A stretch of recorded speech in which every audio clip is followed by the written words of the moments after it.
নমস্কার শ্রোতা ভক্তরা, আজ আমরা জানব খর অক্ষরের রহস্য পার্ট 4। আজ এখানেই শেষ হবে।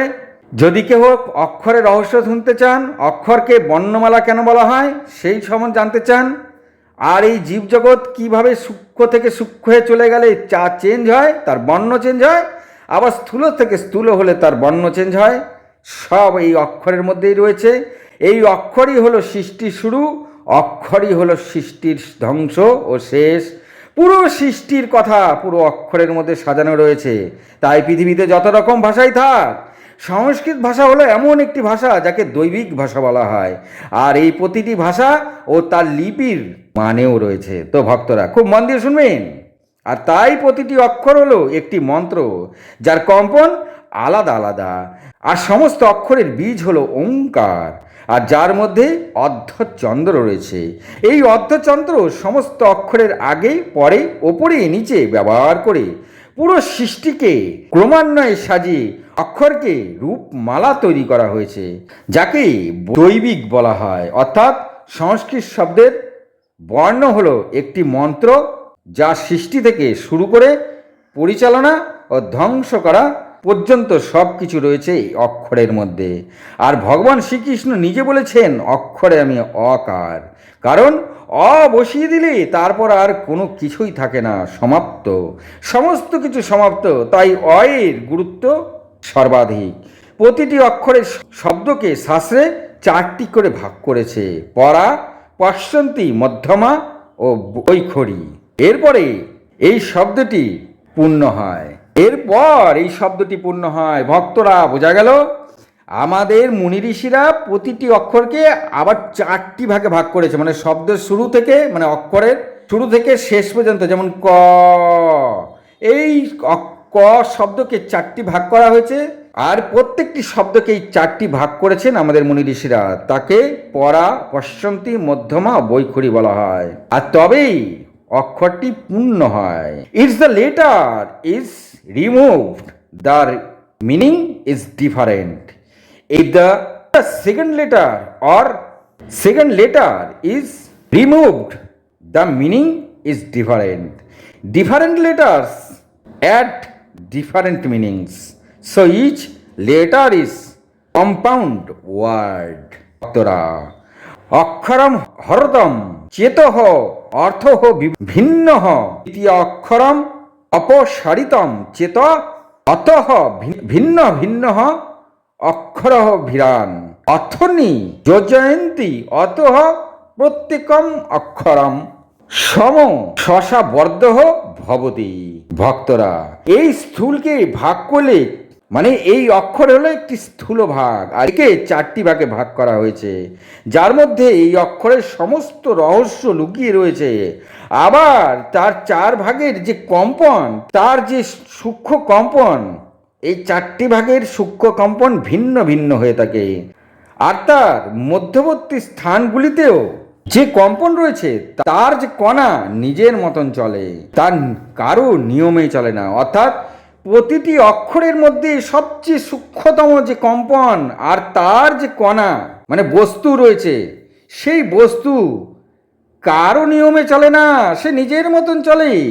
যখন তা বন্ধনে আসে, তখন ওই কণাগুলি যে যার নিয়ম পালন করে, তখনই এই অক্ষরের ধ্বনি সম্পন্ন হয়।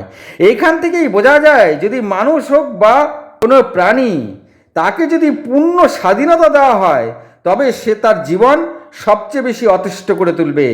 তাই প্রত্যেককে কারো না কারো বন্ধনেই থাকা উচিত। যদি বন্ধনেই না থাকে, তবে সে পূর্ণতা কি করে পাবে? তাই এই অক্ষরের কথা না শোনা যে কণা রয়েছে, সেগুলি বুঝিয়ে দেয় যে শব্দের পূর্ণতা পেতে গেলে তাদের বন্ধনে যেতে হবে। তো ভক্তরা, প্রতিটি অক্ষরকে 4টি ভাগ করা হয়েছে। সেই 4টি ভাগের মধ্যে সবচেয়ে সূক্ষ্মতম যে কম্পন, সেই কম্পনের মধ্যে যে কণা, সেই কণাগুলি কারো নিয়মে চলে না, তারা নিজের নিয়মে চলে। যখন সে সূক্ষ্ম থেকে স্থূলতে আসে, তখন সে বন্ধনে আসে, এবং তখন সে নিয়মে আসে। আর নিয়মে আসার পরেই সে অক্ষরটিকে সম্পন্ন করে, আর অক্ষরটি শব্দ বা কম্পন পূর্ণতা পায়। ঠিক এখান থেকেই আমাদের জগতে চলাফেরার জন্য সেটাই বুঝিয়েছেন।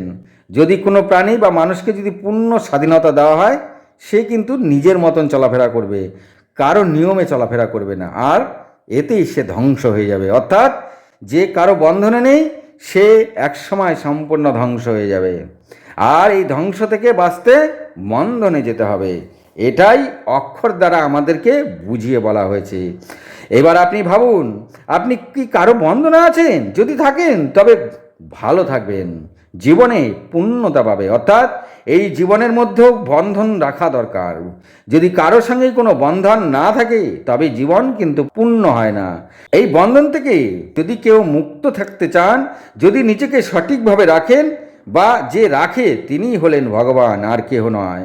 অর্থাৎ যিনি ভগবান তিনি একমাত্র এই বন্ধন থেকে মুক্ত থাকেন, বা কোনো মানুষ যদি এই বন্ধন থেকে মুক্ত থাকেন আর তিনি যদি ঠিকভাবে থাকেন তবে তিনি ভগবান তুল্য।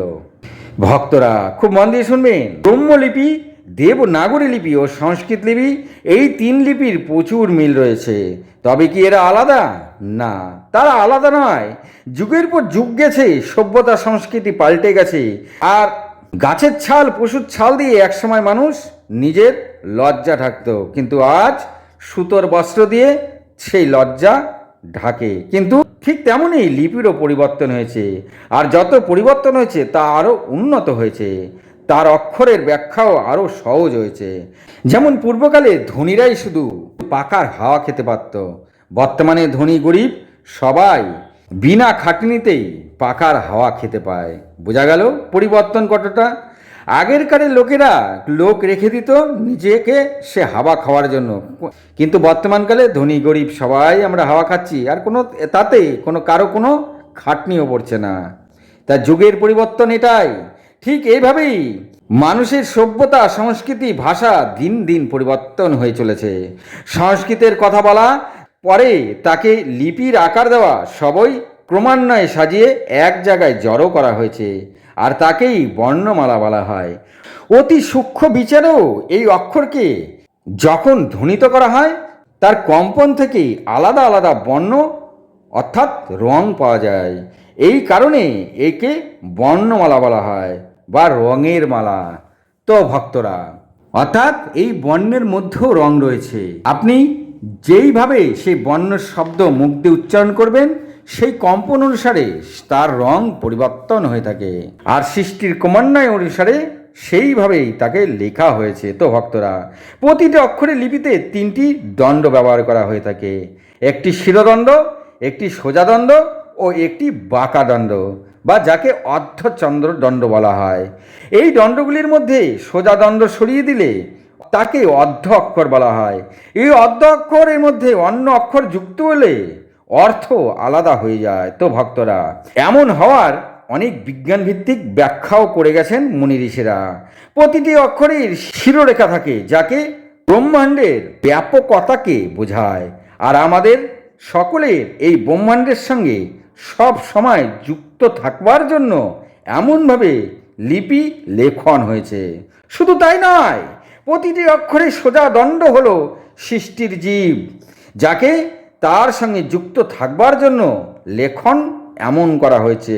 শুধু তাই নয়, প্রতিটি কম্পন, প্রতিটি বাঁকা দণ্ডকে বোঝানো হয়েছে তোমার জীবন তোমাকে কোন দিকে নিয়ে যাবে, ঊর্ধ্বে না নিচে।